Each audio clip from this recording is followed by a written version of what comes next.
it is. It's a great honor for me to be appointed to this committee chairman.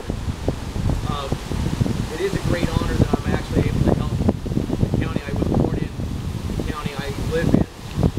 And for me, Cameron County is the Gettysburg, is the Richmond, Virginia of the South. We were looked at by both presidents on both sides.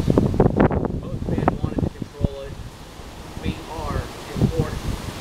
That being said, today's a very special day, and I would like to introduce specifically Mr. Wade Markham, who's our reenactor at hand today.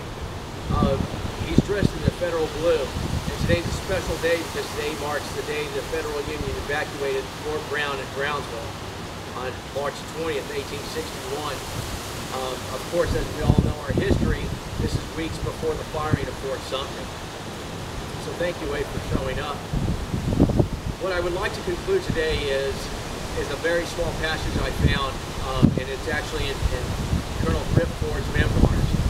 A small editing was done to keep it rather short, but it states, about the 20th of March, the last of the federal officers bade farewell to Texas and took passage on a river steamer to Santiago. It was a sad party.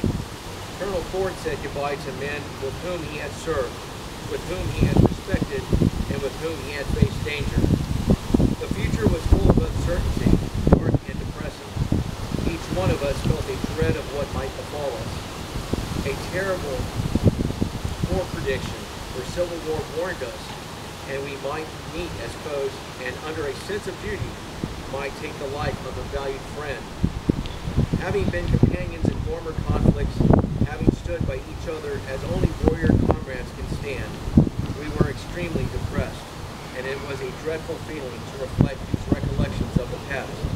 These memories of honorable deeds were to be swallowed up, embittered by the resentful and hellish hostility of civil war, in which the ties of friendship, the relations of life, the regard between father and son, brother and brother, were to be swallowed, strangled, and wiped out by the demonic passions of the combatants. I think what Ford said is very best, and it really hits home. Like the judge mentioned, this is the only war where we see, even within our own county, where men specifically had fights and divided houses. Some went with the Union, some went with the Confederacy. And we as Cameron County should also know that these men and their honorable deeds, no matter what side, blue or gray, should be remembered for their sacrifice, and for some, their ultimate sacrifice. And that's what